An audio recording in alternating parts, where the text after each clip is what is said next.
Good afternoon, everyone. Welcome to this week's Mortgage Minute. My name is Art Alvarez with MortgageWorks, where we have the answers and they're on the house. Sorry for the delay in the start of our show today. We had a few technical issues in terms of getting online here. So glad to see you. And again, welcome to the show. I like this time of year. We're finishing up the regular baseball season, going into the playoffs.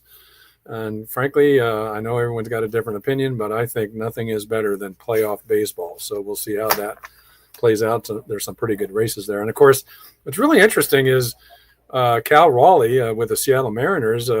He's up to 60 home runs, which, I almost wonder why that doesn't get more news. I guess it's getting to be sort of commonplace. Of course, we've got Aaron Judge back east, close behind. So I guess I can remember when 60 home runs was like an amazing feat.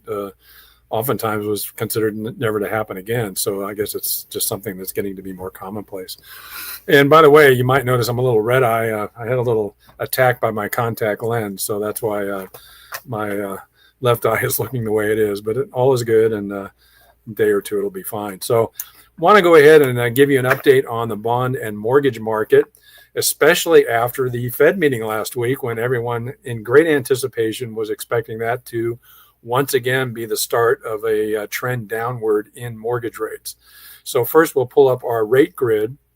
And what you'll see there is actually, rates are still pretty good, but they did not improve after the Fed meeting. In fact, they are slightly worse. And I say slightly, that's very much the case. So it's not like they've jumped up a great deal. And as you can see on the rate grid, all those rates here that we have right now are pretty darn good. It's funny, too, the 30-year fixed conforming with a good down payment and credit score, we're at 6% with no points. I saw an article here on the business page just a day or two ago where Fannie Mae is predicting, potentially under 6 in 2026.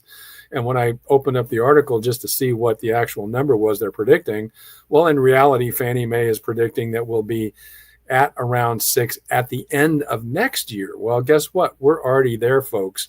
Again, you'll hear other media outlets and the business page, CNBC and so forth, suggesting that mortgage rates are 6.25, 6.3. If you come to MortgageWorks, we can, in a lot of cases, give you a better deal than that. In fact, I just saw Freddie Mac does a weekly release of the average mortgage rate or yield that on loans that they buy from lenders. And I guess this week was the first uptick in that average yield in a few weeks. So again, that is a good indicator of what we've said before, and we try to explain to everyone. And of course, all of us in the industry try to make this point, which is don't focus so much on the Fed. What was happening is the 10-year Treasury bond yield, which not just a couple, 2, 3, 4 weeks ago, was bouncing around between 420 and 430. And then, of course, it started dropping in anticipation of the Fed meeting once the Fed announced their rate cut of 0.25%. Again, buy on rumor, sell on fact. That 10-year bond yield dipped under 4 for about an hour, about 3.99. And guess what? Jeff's going to pull up the bond yield chart right now. This is a chart for the last 5 days, and there you go. We're up to almost 418. So that, of course, means that mortgage rates actually did not improve after last week. They're at about an eighth to slightly more than an eighth higher after the Fed funds rate reduction. So, again, we saw this a year ago when the Fed lowered the Fed funds rate by 0.5%. And within 6 to 8 weeks after that, mortgage rates were 1% higher. So they climbed up quite a bit last year. Now, this year, not so much. But you can see that chart here going back to last Friday. We had a little bit of a dip on Wednesday. There's that Wednesday dip that Jeff likes to see. But, of course, now going into today and toward the end of the day, you can see that it's gone back up to 418. So let's talk about briefly what's going on in the markets as to why we're seeing these kind of moves in the 10-year bond yield. Data point wise, a fair amount, not a huge amount of data points. The first one I want to go ahead and point out is the the S&P U.S. Services and Manufacturing Index. Both of those were released this week, and both were slightly higher. Not by much, but slightly. Services, you can see, slightly lower. Services, you can see, dropped to 53.9, was 54.5 the previous period. Manufacturing, same story, very slight dip, 52.7 versus 53 on the previous period. But keep in mind, over 50 still signals expansion. So what this shows is services and manufacturing in the U.S. is still in expansion mode, albeit at a slower rate, but still expanding. So it gets into a little bit of this. Is the glass half full? Is the glass half empty? Generally speaking, the economy is still looking pretty good when you look at these numbers. The next thing, of course, I wanted to point out, new home sales got released this week. And it was like a barn burner, like new home sales at 800,000 versus 664 in the previous period. That's an over 20% increase in new home sales. And a big part of that reason is builders are, as you can see on the bullet point, they're piling on discounts to sell homes. And we're actually going to, in our discussion phase here of the program, Jeff and I are going to talk about that in more detail. The other interesting thing is existing home sales came out today, and they turned out to be flat. Now, the forecast was for 3.96 million. Well, it came out at 4 million. The previous period was 4.01 million. So again, existing home sales flat, no big increase like you see in the new home side. Over 20%. New home sales, not so much. Again, we're going to talk about that a little bit more in our discussion phase after we finish this segment. The next thing that came out, and again, this kind of flies in the face of the more doom and gloom, the labor market softening. Maybe we're getting into a recessionary environment. The latest estimate for third quarter GDP was released today. And actually, the prediction was that the estimate was going to come out at 3.3% growth for the third quarter. Well, guess what, folks? That estimate, as released today, it's now at 3.8% growth, which would be better than the second quarter.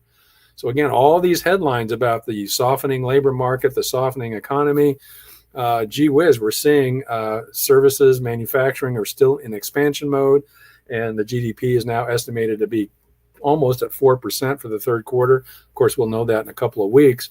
Again, that kind of flies in the face of some of these headlines. And then the other thing I'm going to put on the slide here is initial claims for unemployment. That's a weekly number. I don't always put it on our slide here, but I wanted to bring it up because the forecast for this week was 235,000. If you remember, it was only 2-3 weeks ago that number came out much higher than estimated at about 267,000. So of course that was an aha moment by the market observers that there was that first sign that the labor market really is starting to falter. Well, that number as released today wasn't 235,000, it was 218,000. So initial claims dropped below forecast by about 17,000, and at 218,000, that's a full 50,000 less than what it was just 2-3 weeks ago. So again, we're hearing these headlines about the labor market is softening up. Well, if that was true, you would think the initial claims for unemployment would continue to rise.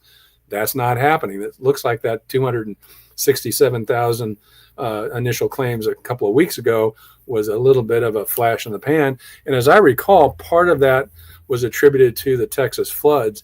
So again, a situation like that can cause a spike that's only temporary, but otherwise things seem to be settling down in terms of the labor market. The last thing that is going to be this week is tomorrow. The PCE, the Personal Consumption Expenditures Index. That is the Fed's favorite inflation target. So that's going to be very interesting. Now, it's forecast to be the core PCE that excludes food and energy is actually forecast to be down by a tick to 0.2% from 0.3% previously. Now, if that proves to be true, that would be good news, I think, and it could help us with that bond yield. On the other hand, if that turns out not to come as forecast and ticks up a bit, that could put more pressure on that 10-year bond yield, because what I would suggest is, again, you'll notice there's some back and forth as to what the market focuses on when it comes to bond yields and mortgage rates. As Jeff just put up there, I like to say financial markets like to respond with reptilian-like minds to stimuli. So again, the markets can kind of react back and forth depending on what the focus is. The last few weeks, the focus was labor market. It's softening up. That was bringing the bond yields down. Now, more recent data is showing, well, maybe the labor market's not so bad. Maybe the economy is not slowing down that much. So I wouldn't be surprised if the focus now shifts back to the inflation number. And again, if the PCE comes out as forecast, that could help us with the bond yields. If it comes out worse, we could see that 417, 418, shoot, that could get up back over 420 or more. So for any of those interested, Google that tomorrow, 10-year Treasury bond yield, look up the chart and let's see what happens. Keep our fingers crossed that it comes in as forecast, so that maybe we can see that bond yield stay where it is right now, or maybe improve a little bit and get us back closer to 4%. Because if that happens, then we could get more solidly into a below 6% conforming mortgage rate market. So let's hope that happens, and we'll just see tomorrow. With that, we're going to go ahead and bring Jeff on, because we're going to talk a little bit about that new home sales number and what does that mean for buyers, prospective buyers in this environment. Hey, Jeff. Hey, Art. I haven't seen you this excited since since your team was actually leading, or maybe one or two games out of the lead. That's pretty exciting. All this is great news. I mean, it's like I feel like there's been that town crier about saying the wolf is coming, and it isn't showing up. No, I'm afraid not. And that's what's so frustrating, I'm sure, for consumers in particular, because you can get so confused with all the headlines and you really have trouble deciphering what's really going on. And of course, even the market players, the investors and so forth, and the economists and all the folks who focus on this kind of stuff every day, it's amazing how much it can shift back and forth as to what the focus should be or is. And it can create some real short-term volatility, really, in some of these numbers, and which can make it really, really difficult to just track what's really going on. That's why I always tell people, just watch that bond yield, kind of shut out all the other noise, because that's going to be your best barometer to kind of track where things are going. Well, you've got me hooked on this now. I feel like I get up at 5 o'clock in the morning, 6 o'clock in the morning. I'm immediately checking that bond deal, like, okay, what happened? Well, that's what I do.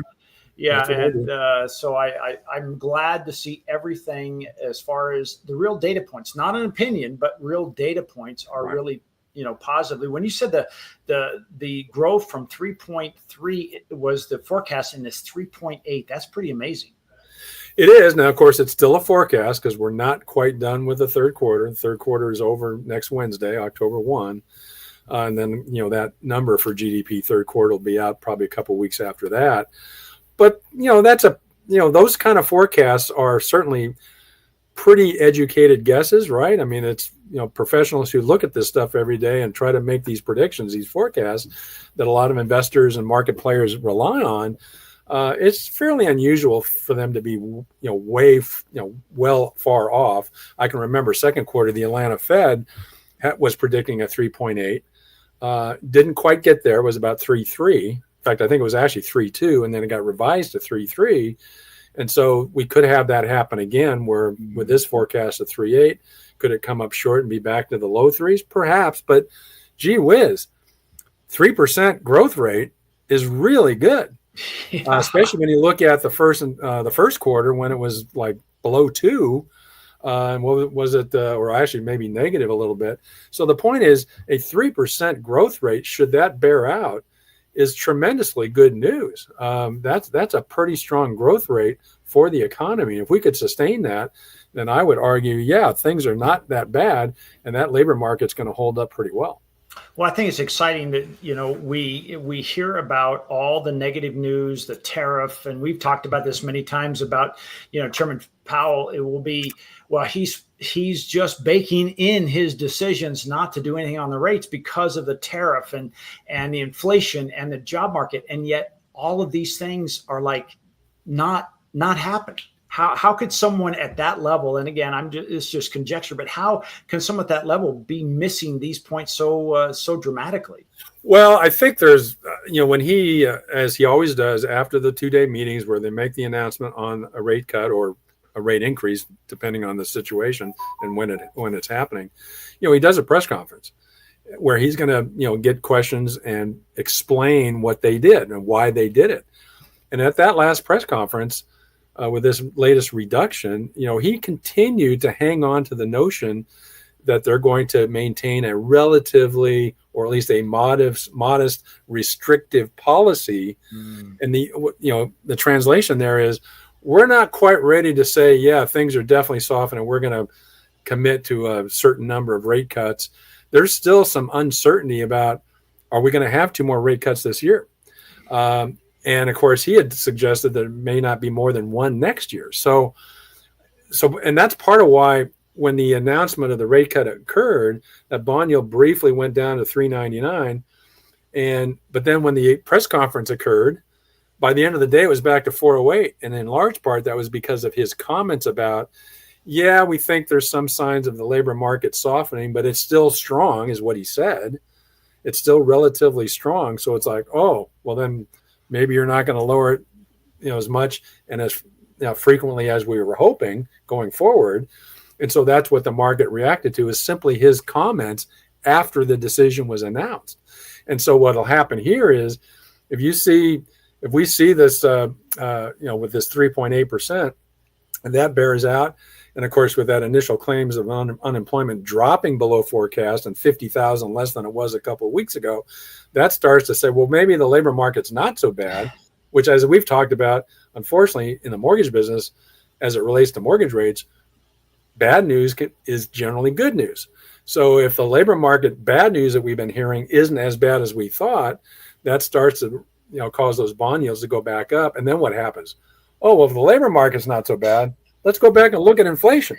And inflation is, we're getting close to 2. We've made a lot of progress. But if like tomorrow, the PCE ticks up a tick or a couple of ticks, oh my gosh, I wouldn't be surprised if that 10-year bond yield gets up to 4.25. Wow. Because now the Fed or the market players are all focusing on inflation, because the more recent data on the labor market isn't as bad as we thought. So, boy, it's really hard to kind of keep track of all this. It certainly is like balancing plates and, on sticks, it's like, which one do you go to next? Well, all right. Well, that's great stuff. I want to talk about today, some of the stuff you brought up of the home market sales. When I read this morning, I'm like, oh my gosh, I had to have a second cup of coffee to make sure I'd read it correctly. Right. It's pretty exciting stuff. But Lennar sales increases, incentives, temporary buy downs. Oh, excuse me, buy downs. Did somebody say buy downs? That's an Artism. And, I just want to talk about some things that, like, what does this mean for your average customers who are, thinking about buying a home? Maybe they're refinancing. Maybe they're looking at doing a home equity line of credit. What does all this mean? Well, that Lennar announcement. Well, let me back up a second. The new home sale number this week that came out, Lennar is a very good case study as to what went on there. It's like the stock market, like the Dow 30, they'll talk about on CNBC about if the stock market's up or down. A lot of times they'll attribute it to a certain handful of companies that are driving the market either up or down. In this case, Lennar is a very good, I think, benchmark or barometer on the new home sales segment of the economy. Lennar is a big national home builder. They build to the mass market, right? They're not the luxury home builder like Toll Brothers or something like that. Or on the Toll Brothers side, if you're building $2-3 million homes, you're going to be a little bit more sticky in terms of, conceding on your prices or offering buy downs or other incentives, because, the wealthier folks out there are a little less price sensitive, and you can kind of hang on until you reel in that buyer. Lennar is different. They're a mass market builder. And so they're got to be much more dialed into what does that prospective buyer want. Well, they want a couple of things. They want lower prices and they want lower rates. And so Lennar really, really is dialed into that. And so what was so interesting about this release to 800,000, again, more than 20% higher than the previous period. And of course, in Lennar's case, they went ahead and announced that they are now, they're basically their median price of the homes they're selling is, as the bullet point shows here, below 2019 levels.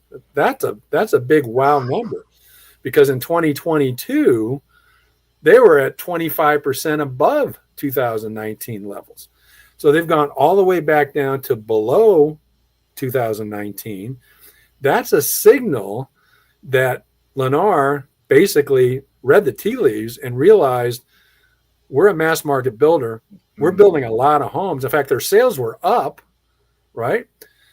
But that was achieved by basically adjusting prices, and in particular, offering more incentives as it relates to buy downs, both temporary and permanent buy downs. And it's kind of not unlike the tariff story, where they did a combination of both those things. So what ends up happening is that's attracting the home buyer. And that should be a clue, with other markets like existing home sales.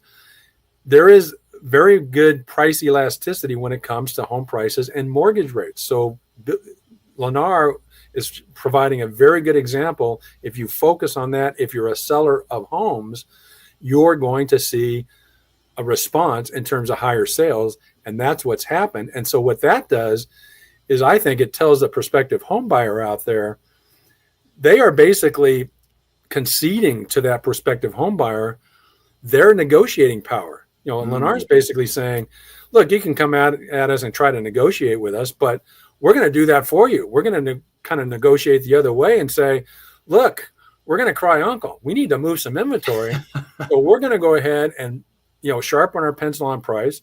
We're going to really sharpen our pencil on concessions, because most of you are going to need financing to buy our homes. You're not cash buyers.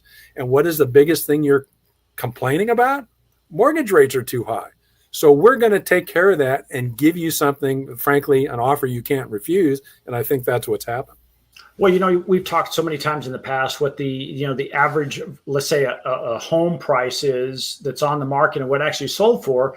And that 3 to 5% seems to be a very solid number. But according to Lennar, the incentives are averaging over 14% per sale. Right. So, again, that message being sent out, what does that do for the people down the street that maybe are outside those developments, but they're trying to sell their home, or they're wanting to buy a home? What should you tell them? What could you tell them? Well, see, that's the thing. And that's something I've been talking about for quite a long time, is that when you realize, and there was a whole article written about this, about Lennar Homes and what they're doing. Lennar, like any home builder, what they're going to do is, they're going to budget their subdivision. They're going to go through a process to decide what prices are they going to list these for or offer the homes for. And in doing that, they bake into their initial prices what they're going to offer in incentives. I mean, they basically, they'll, go through the gyrations and figure out, okay, we got to sell this home for, $599. But they also realize we got to do some things to generate buyer demand and response. So they'll figure out what they're going to do in incentives, whether it's closing costs, credits, temporary or permanent buy down credits. And then what they'll do is they'll determine the cost of that and then add that to the price. Now, more recently, as we just talked about, they're doing that, but they're deciding to cut their price and then add back to that the concessions.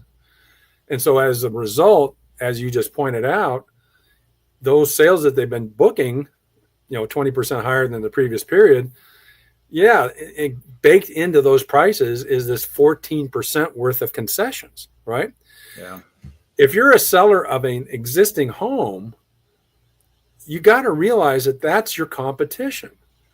Because in the existing home market, and I'm hearing it all the time still from realtors, sellers of existing homes continue to be stubborn about adjusting their prices or about what level to initiate their asking price.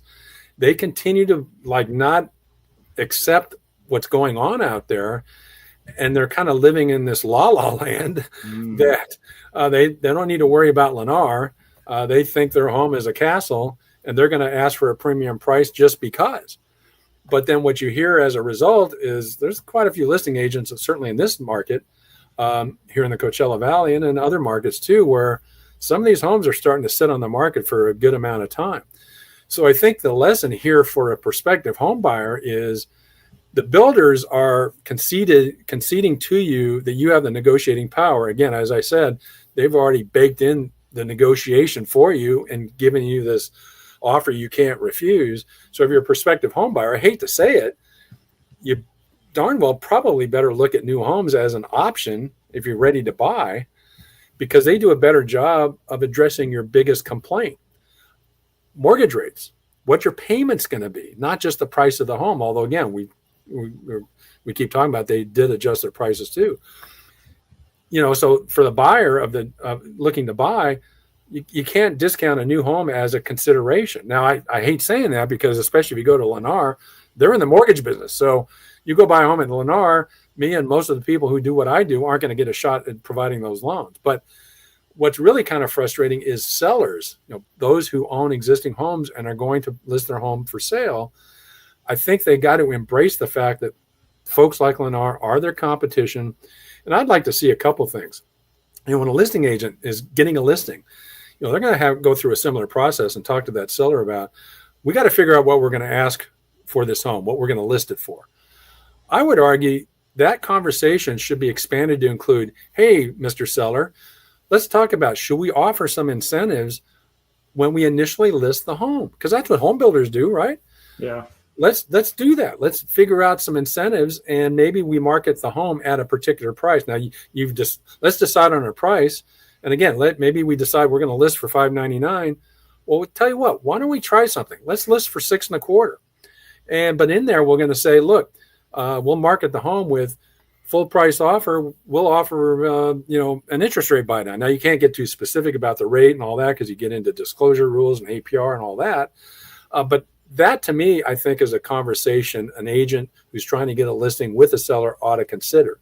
Or if they don't do that, at least have a conversation that if they list the home at a particular price they want, if they don't get any action after 30 days, 45 days, and they're contemplating having to make an adjustment, most likely in the price, before you do that, talk to somebody like us and at least share with us, what are you contemplating in terms of concession? Let us show you how you can offer that concession in a more effective way toward financing, so that you're going to attract more buyers, because you're addressing one of, if not their biggest concern, and that is high rate and a payment that's too high as well.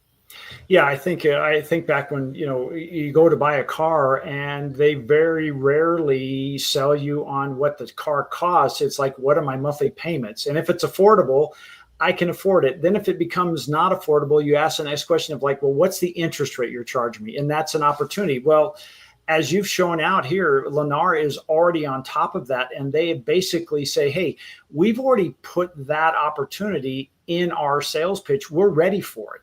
But the average home seller of a resale home, and you stop me if I'm wrong, but the average agent is not. They're not. And, I don't mean to be too critical about that, because frankly, historically, any good agent will say, well, look, the financing, that's not something we get involved in. That's between the buyer and whoever their lender is. But again, I argue, well, times have changed. We've just been beat into us about prices are too high, rates are too high. If you're going to sell a home, if you're going to list and sell a home, I think the agent and the seller need to have a frank discussion about, first of all, accepting that that's reality. That's what's going on out there in the marketplace.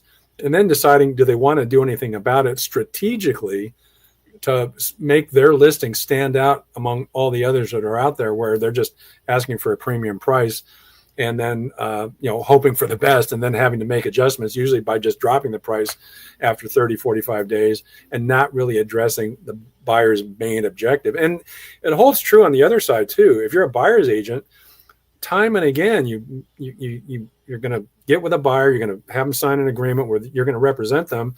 You're looking at listings, and right off the bat, you're deciding, I want to offer less than list price. As we've said before, don't jump into that. If you're considering offering below list price, talk to whoever that agent's preferred lender is. If you don't have one, call us, call me. Tell me what you're thinking in terms of your offer price. Let me show you what else you can do to get that concession in a better way to improve the rate and the payment on the financing. And I've had a couple more doing that here in just the last couple of weeks. And once I gave them the opportunity to show them what the numbers can be if they take that concession through a way other than a lower price, but through a seller credit in dollars, every time I do this now, they usually accept that's a better way to go. And guess what? They're getting offers accepted by doing that. Wow. So it's really just a matter of they need, I guess, it's just like a new the new home salespeople. They've done this forever. Like you've been in the business over 4 decades. This is not the first time you've seen concessions used to sell homes, right? Right. No. We were doing this 40 years ago. Yeah. So this is not a new thing. So if you're hearing this for the first time and think, oh, this is new, it's not new. It may be new to you because it's never been talked about, because they haven't had the pressure of the new home sales versus the existing home sales, and they have to be more competitive. And quite frankly, it looks like Lennar is kind of winning. I have up here, who wins when it's builder versus existing home sales.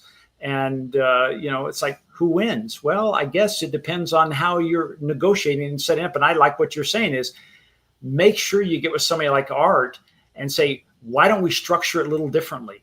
Don't just go for, I'm going to lower my price. Because as you've said, what are we talking about? With for every $1,000 lowered equals how much? $6 a month. For most of us, it's like, hey, okay, you're going to put $10,000 lower. That's $60. That's not a game changer. Right. Well, good example was one of the ones I just alluded to. I pre-qualified a buyer 3 weeks ago. She initially was saying, single lady, teacher, makes good money. I want to buy something, I don't want to be married to a payment. I want to, look at something $400, $450. Well, of course, she goes out and I pre-qualified her, let her know she could qualify for a lot more than that. She gets out there with an agent. Well, guess what? Starts looking at homes, realizes $400, $450. I don't like the homes at that level. She finds one at $580. And they were going to ask for a $25,000 concession in price. I said, wait a minute, give me a chance here. So I showed them some alternatives. They're in escrow now. Wow. At $580. She was only putting 10% down. She's getting an FHA loan. Note rate is 5.5 with a 3-2-1 buy down. So her first year rate is going to be at 2.5%. That's insane. Second year, 3.5. Third year, 4.5.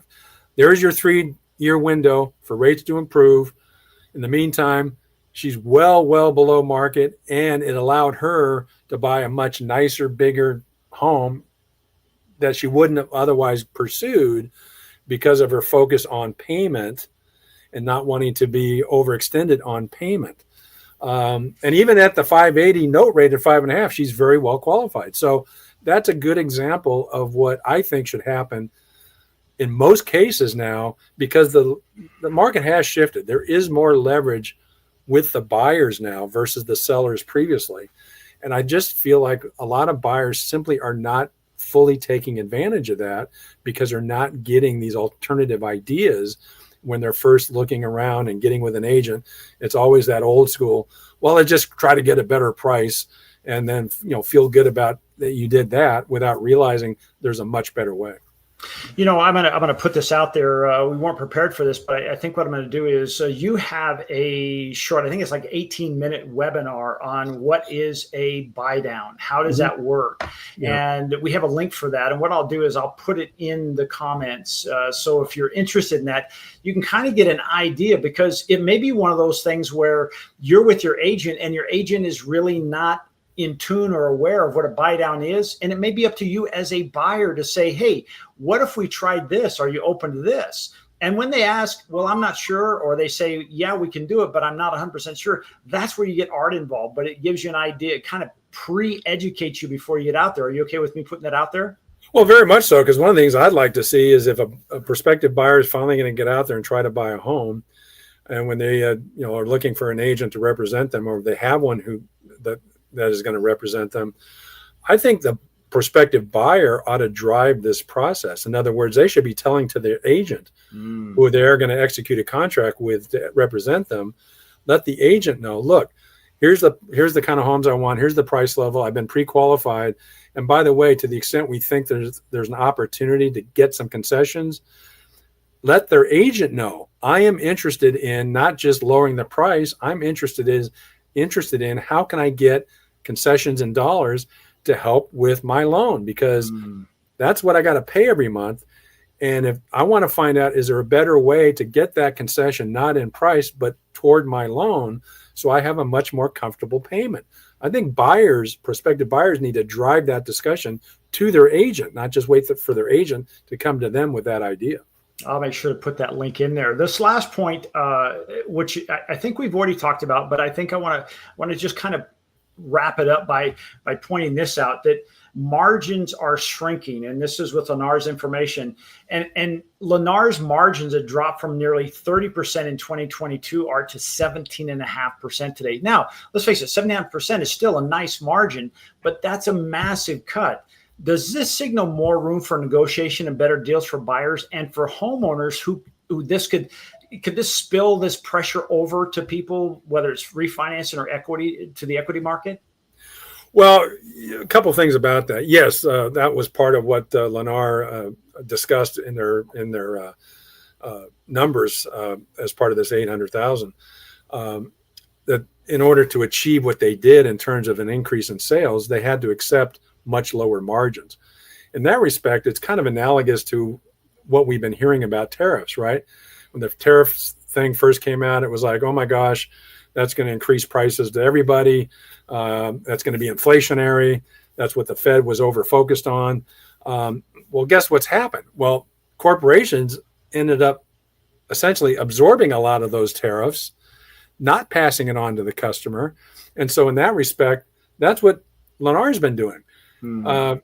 They have been trying to keep sales up, supported, and they've increased sales, but with the trade-off of accepting lower margins. And to me, the fact that they were willing to do that tells the buyers out there, you may have a little bit more leverage to maybe go a little bit further in those concessions, because Lennar already accepted much less in terms of margins than what they were receiving in 2022. Now, that being said, I said earlier, a lot of buyers who are looking to buy certainly should not dismiss new homes as an option, but there's a limited amount of new homes out there. And so that being the case, you can't just ignore the existing home market. You've got to look at those as well. But if you're a homeowner and you're listing, I think you've got to take that same lesson into account and realize that, yeah, maybe you think you got $300,000 of equity that you're going to capitalize on when you sell the home. Well, you know what? Maybe you ought to not be so greedy and, take 275 and be willing to concede that 25 grand to help that buyer. And potentially, if you market it up front, like we talked about earlier, then you're going to expand your potential market of new buyers who will look at your home if you're going to, strategically offer that up front, so you can set your listing apart from everybody else in the neighborhood. So to me, that's something that is got to be done for those existing home sellers who are kind of moaning and groaning about, gee whiz, there's a lot more inventory on the existing home side. And suddenly the days on market isn't 25 or 30, it's 45, it's 50, it's 55. You gotta address that head on and realize that you can deal with that, but you gotta lower your margin a little bit. Don't be so greedy, because otherwise you're going to end up with a stale listing, and then the worst thing could happen, you may just take it off the market and then decide not to sell at all. So I think that thought process needs to happen to help with the existing home side. I totally agree. Well, I think we've got a good picture of what's going on there in the new home market, but I want to talk also, before we let you go today, is what about those people that the Fed fund rate, when it dropped, it does impact some mortgage loans. What kind of loans are those? Equity loans. Equity loans right now, rates are actually quite good. And of course, when we talk about equity loans, there's two types: home equity line of credit, and as well as what we call a HE loan, a traditional fixed rate loan, 10, 15, 20, 30-year term. As we mentioned, I think last week, the reduction in the Fed funds rate does directly benefit the home equity line of credit equity loan. The reason being, it's tied to prime, usually, and prime is directly correlated to the Fed funds rate. So anyone who had an equity loan that was a HELOC should be seeing a 0.25% reduction in their rate on their next monthly statement. And if we have a couple more reductions late in the year, as still on the table, possible, if you have a HELOC, you're going to benefit some more. Could be a quarter, 2 more times. I don't think they'll go to a half each time. So from last week, next couple of reductions, if they happen this year, you could have a 0.75% reduction in your HELOC rate between now and the end of the year. That's pretty substantial. And so in that circumstance, that's going to be a benefit. Of course, in that case, you probably already have a HELOC. You may have already spent the money. But to me, the opportunity is for those who doesn't decide they're not going to sell for whatever reason, but they have some issues with the home they own. It's not big enough. They need more square footage. They need another bedroom, something like that. Our ADU versus a room addition. I would say, given what should be happening with the Fed funds rate in the near future, now is a perfect time to look at an equity loan, in particular a HELOC, because at least you'll have a pretty good idea that you're going to see improvement in the payment and the rate if the Fed follows through what's currently being predicted. Well, I thought I saw at the beginning on the rate grid that your home equity lines of credit and HE loans were they under 6? Not under 6, but under 7. Under 7. Yes. Right, and that's an example of what we've seen, an improvement in the equity loans. They're smaller loans. They tend to be shorter term, and of course, the Fed fund rate is a short-term rate. The prime rate is a short-term rate. So that's where you see the relative benefit of what the Fed is doing, not on first mortgages for purchase loans, but on these home equity loans. And so then you get into a scenario where, gee whiz, maybe we don't really want to move. We got a ton of equity. We still have that 2.5%, 3% mortgage on it, on our home, but our home needs some attention because it's not fully meeting our needs anymore. And that's why, as you have in the bullet point there, ADU versus room addition. So you can look at getting an equity loan to build an ADU, or you're a 2-bedroom home, you bought it 2 years ago, now it's too small already. Maybe you have a baby on the way. You want to add a 3rd bedroom. So those are the opportunities right now where what the Fed did is a benefit and can address exactly those kind of needs for those who decide, I'm not going to sell, I'm going to stay put, but I got to do something with the home I have because it's not meeting my needs as much as it did in the past. Well, are there pros and cons to this? As an example, I mean, if I'm a homeowner and I'm thinking, okay, should I do a room addition or should I actually create an ADU? Is there a pro or con about that as far as extra space? And also, does one give you more value than the other when, and I'm not asking you to be an appraiser, but you're pretty knowledgeable about this, is which one has more bang for my buck? Well, of course, the answer is it depends. Because think of it this way. I mean, like a room addition, depending on what you're going to do, that can probably generally be less costly. But at the same time, all you're doing is expanding your existing footprint. You're not building a separate building that can be a standalone, individual living unit separate from your main residence. So a room addition can be less expensive, and depending on the market, it is probably a more popular choice. Like, in the Midwest and so forth, ADUs are not as big of a deal as they are, for example, in Southern California. I heard a number not long ago, San Diego, 2 years ago, 2023, in San Diego, they had more ADU new permits than single-family home new permits. Oh my gosh. But what that tells you is, again, it depends on where. ADU is going to cost more, but in California, in particular, Southern California, where we have these very high home prices, at the CAR meeting, the median price in California is $900,000. It's like half, It's like double what it is most other parts of the country, with some exceptions. So in a market like Southern California, ADU tends to be the more popular option. It costs more, but then you've got that individual fully contained living unit that includes a kitchen. So you can either have, additional multi-generational housing, or call it a granny flat, or you've got a unit that you can fully rent out for additional income.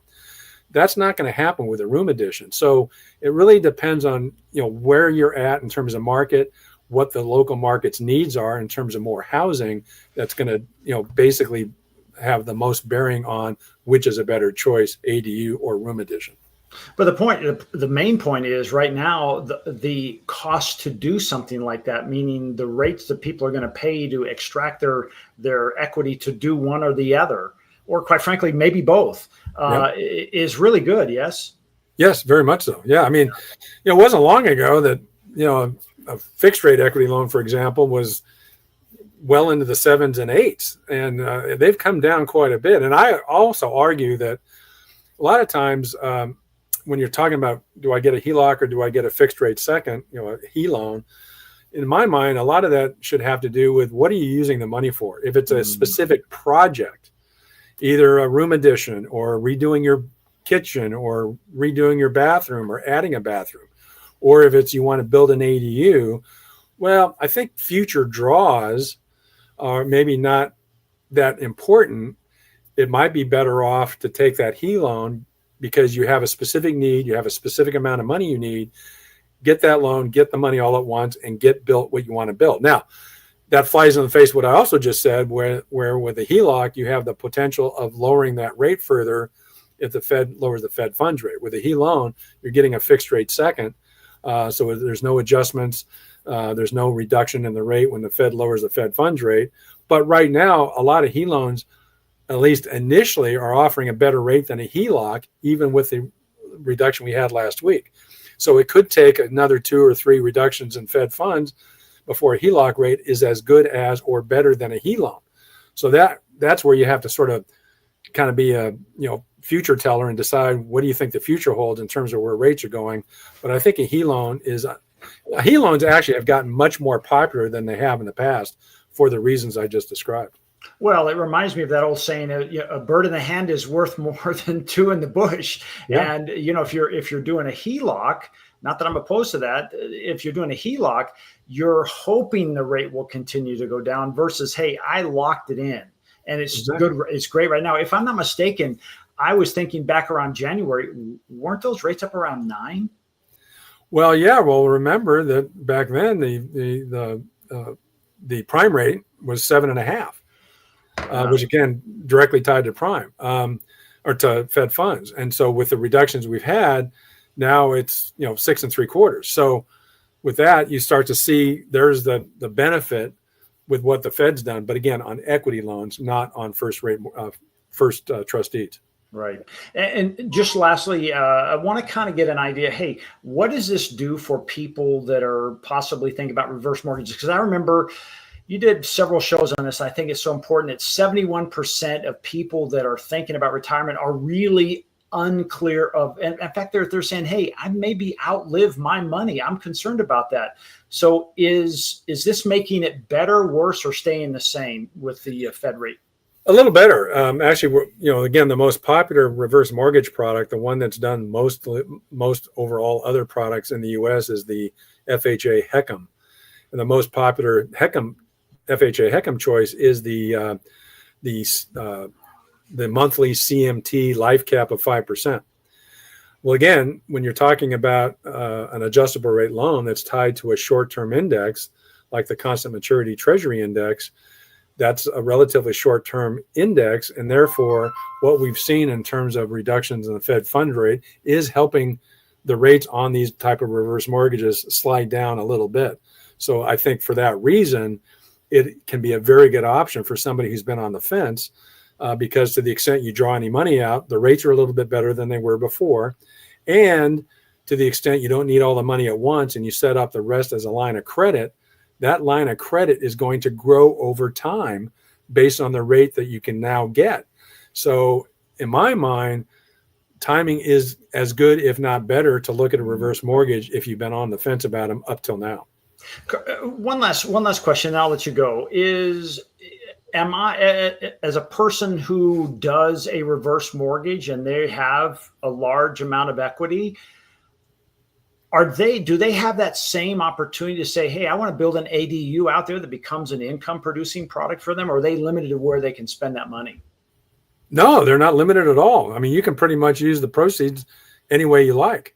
So absolutely. I mean, that could be a very good scenario for a senior homeowner. They own a home free and clear. If they've got a property that's large enough that would support an ADU, gee whiz, you can get a reverse mortgage and not have to make payments on that loan unless you want to. Always stress that. You can make payments on it if you want to, even a little bit. You don't have to cover all the interest, part of it, if you want to just keep the loan balance from not growing too much. But then the access of cash that provides you, you can then use that to build that ADU. Now, you could end up using it for a family member and maybe try to negotiate getting them to pay rent. Good luck on that. Or you can go ahead and rent it out for additional income that you wouldn't have otherwise had because you weren't tapping into your equity to put that equity to work by creating that income stream. So that's a really good option that I think a lot of senior homeowners don't think about. Well, Art, I know this has been a little bit of a different type of show. I was much more involved today. I really appreciate it. Just answering some of those questions that kind of came up and that we get from our viewers. And I really appreciate you taking the time and fielding these today. That was great stuff. So with that, I'll turn it back over to you. Okay. Thanks, Jeff. Okay. Well, thank you all, everyone, for watching and listening to this week's Mortgage Minute. My name is Art Alvarez with MortgageWorks, where we have the answers and they're on the house. Have a good weekend, and then we'll look forward to seeing you next week on the next edition of the Mortgage Minute. So long. Take care.